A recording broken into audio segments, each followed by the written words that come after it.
been created to Yep.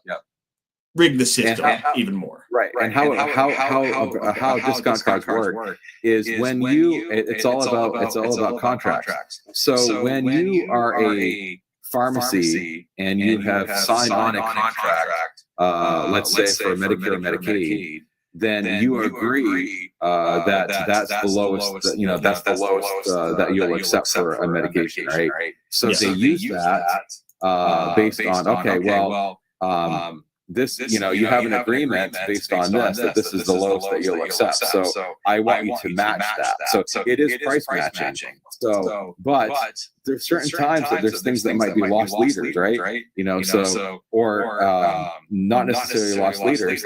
This happened with levothyroxine. Levothyroxine about 4 or 5 years ago was recalled.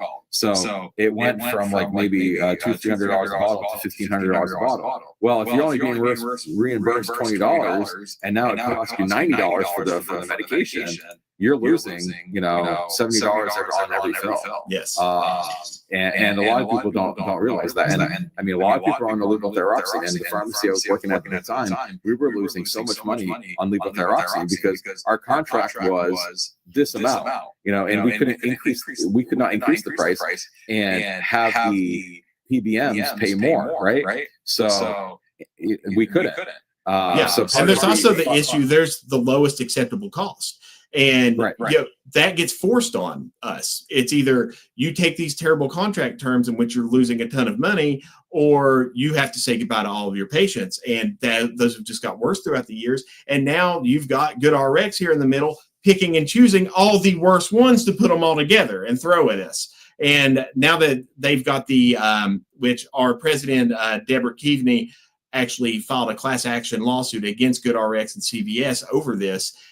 Whenever you've got CVS in their discount program, automatically bouncing it down to GoodRx and screwing pharmacies and setting prices based off of other PBMs negotiating prices, you have a huge issue where you have all the PBMs who have all the data, who have everything that they need to completely under reimburse all of the pharmacies that aren't them. Right.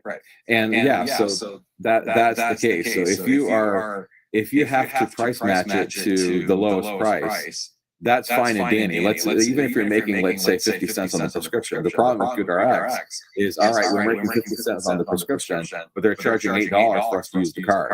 So now the pharmacy's lost $8. Now, as a pharmacist, do I want people to have access to their medications? Absolutely. I would never deny anybody using a discount card, in my pharmacy that I work at, in order for them to be able to afford the medication. I mean, at the end of the day, I'm ethical and I want my patients to have their medications, period. But the ramifications of that is it does impact the pharmacy, and over a period of time, and that's a whole other debate that we can have, is like, I mean, the patient's not doing anything wrong. But the cards are the ones that are getting the $8, and it's hurting the pharmacies. And some of the pharmacies are shutting down because you can't go into a fast food restaurant and pay $5 for a cheeseburger if it costs them $8. Okay, they're not going to do it. No, they won't. So over a long period of time, that model is not sustainable. Now, there's lost leaders. If it's Thanksgiving, so I'll use this as an example. You're going to go in and you're going to buy your turkey for 47 cents a pound, right? So the grocery store is going to lose money on that turkey. But they're going to make money on the potatoes. They're going to make money on the soda that you're going to buy and the stuffing and everything else. They lost money on the turkey, but they're making money on everything else that you're buying. So in pharmacy, it doesn't work that way. If you're losing money on multiple prescriptions, there's no other way that you can make money to offset what you lost. And that's why they're closing pharmacies. They have to.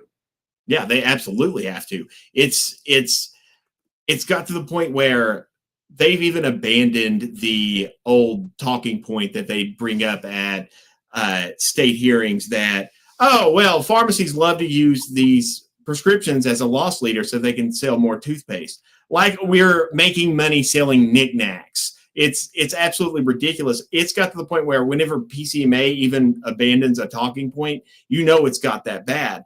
And we can't have loss leaders anymore because there's nothing to make it up on anymore. That's how poorly we're paid. All the best scripts have been stolen away by the PBM mail order. We're getting under reimbursed for literally everything else. Brand names are nothing but a hit to cash flow because you don't make any money on that. We're in a bad state. The entire industry is in a bad state. And without this bill, I don't know how we come back from it. So I just have to respond to somebody. So for the person that's telling me like 47 cents a pound is not 1950, it's like $4 a pound. Why would I make that up? Okay. In my ad this week at my local pharmacy, the frozen turkey is 47 cents a pound. I didn't pick that out of my butt. Okay. So just like everything else that I talk about on here, I'm honest. I'm going to say what's good about pharmacy. I'm going to say what's bad about pharmacy. In general, I'm objective. So I'm not going to say that pharmacists and pharmacies and retail pharmacies are always going to get 100% things right. We're not. No, we're people. We're humans. Right. So for me, it's like I think the reasons why people follow me in general is because I'm honest. I'm not going to BS people. I'm not always going to be right, and I'm going to tell you the way it's at. So if I say something's 47 cents a pound, I'm not going to lie about it. That's what it is. And anyways, so if somebody asks me about why medications are on shortage, now very quickly, medications are on shortage for manufacturing issues. And if you're a company that makes generics, you're going to make the ones that are going to make you the most money.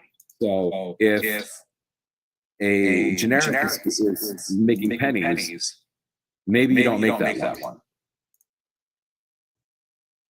Yeah. So yeah, it's getting to the point where a lot of pharmacies are not carrying name brand medications anymore. And that's because, well, we're losing a ton of money on that and they're expensive.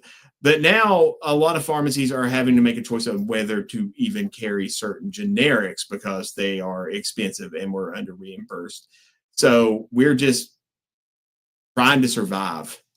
It's gotten that bad. We are treading water, and we are trying to stay here for our patients. We're trying to take care of our patients, and it's really hard when we can't even be made whole. Okay. Angry Dad's here. Excellent. Bill, how are you? If by accepting guest response, you will disconnect from the host and go live with the guest. That's fine. Get Bill on. I can come back later. Okay. All right. Sweet.